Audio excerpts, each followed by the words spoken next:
Forget ordering takeout tonight. Today we're cooking Chicken Rezala Curry, a popular choice in Indian restaurants, and we're cooking it all in one pot in my tiny kitchen. Right, we start off by adding 1 kilo of chicken on the bone into our bowl. Right, so I've got a glove on. Then we put our herbs. That's half a teaspoon of turmeric, 1 teaspoon of Kashmiri chilli powder, teaspoon of salt. Sprinkle that all over. And to that we add 2 tablespoons of olive oil. And we get our hands in there and we just work that around nicely so that it all gets covered. You can use whichever chicken you prefer. You can use breast. Doesn't have to be on the bone. But I always find if it's on the bone, it adds that flavour to it. I know I've also got skin on as well, which I tend to prefer. Okay, that's nicely worked in. We put that in the fridge for at least half an hour. Right, just measuring out our dry spices to go in the recipe. Turmeric, I've got half a teaspoon there. 2 teaspoons of coriander. 2 teaspoons of Kashmiri chilli powder. 1 teaspoon of cumin. And half a teaspoon of garam masala. And to that I'm going to be adding 1 tablespoon of tomato puree. Now that can all go in the same tub because it's all going in the pot together at the same time. And yes, I know this is ketchup, but it is used extensively in Indian cooking. Whoops.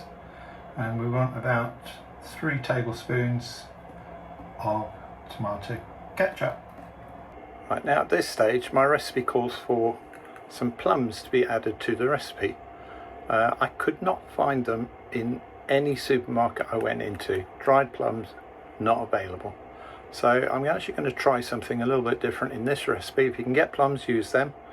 Otherwise I'm going to try prunes. Let's see how that goes. Right, as you can see, prunes are in the bowl. I've actually chopped them in half. Put in about 10 prunes. Got coconut milk to put in later. You've seen me do that one. Some chopped coriander to garnish at the end. And I've actually got 4 green chilies here, finger chilies. You can put 6 if you like, if you want it a bit hotter. But I'm just having it a little bit on the cooler side because we've already got quite a lot of Kashmiri chili powder in there. And I'm just going to chop them up fairly finely. The final ingredient I forgot to mention is a fresh tomato. I'm going to cut that up into wedges.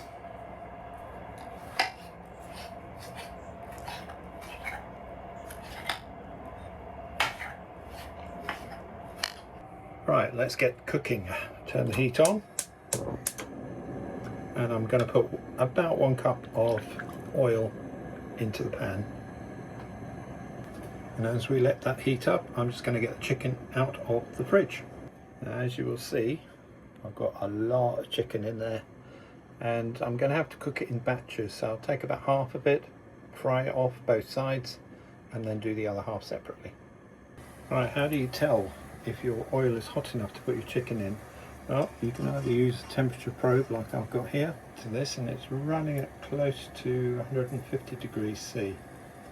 It's just gone over 160. Yeah,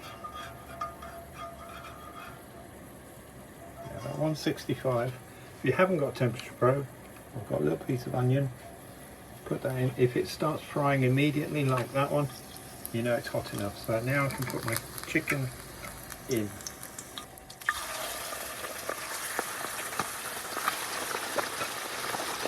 I've got 6 pieces altogether, so I'm just doing 3 at a time. I'm going to fry it on one side for 2 or 3 minutes to check it, see if it's golden brown. Then we're going to turn it over, do the other side. So it's going to go for about 4 minutes on one side.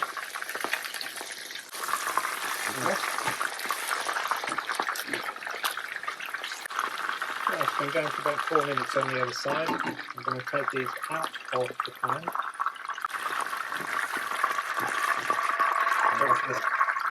You can put in the next 3 pieces.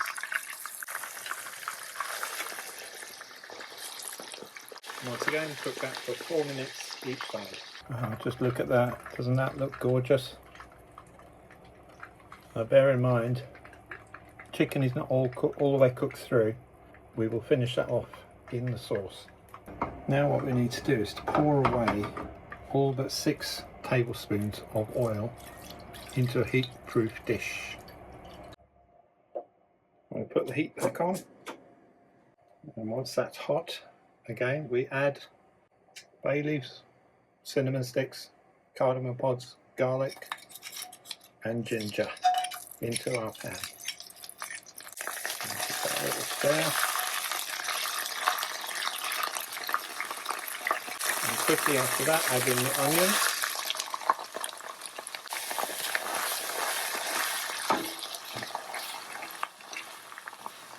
You can see that turning yellow.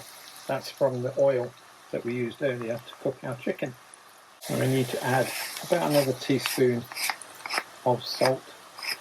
I'm just going to put the lid on and we'll let that fry off for a few minutes until the onion is soft. Okay, let's add a few minutes.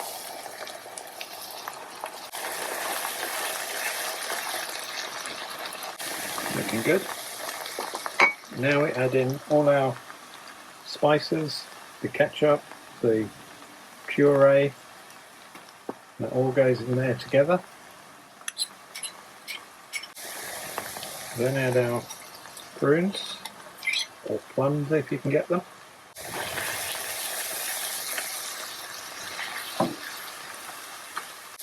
After that's been frying for a few minutes, we then add back in, I should say, our chicken.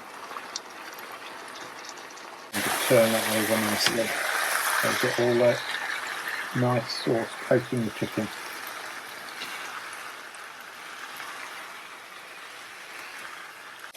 Now we add in our 1 tin of coconut milk. That's about 400 millilitres. Give that a stir.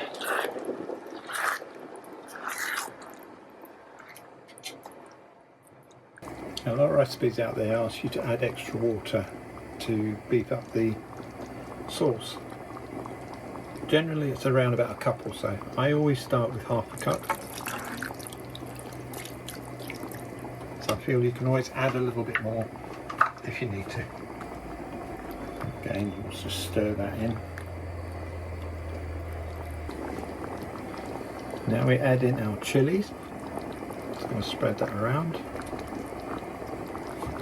And also we're adding in our tomatoes. And just spread them around.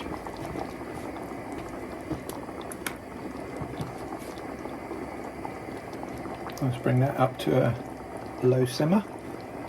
And then put our lid back on and let that simmer away for about 10 or 15 minutes. We just need to make sure the chicken is cooked through. Oh wow, just look at that. Doesn't that look delicious? Let's give that a little stir.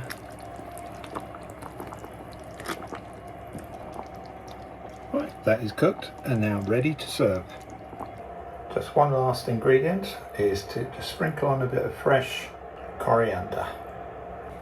Now it's ready to serve. Right, now for the taste test. I'll taste a piece of chicken.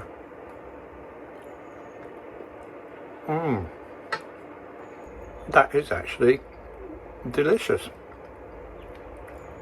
It's definitely got a bite to it. So I think my choice of 4 chilies is the right one.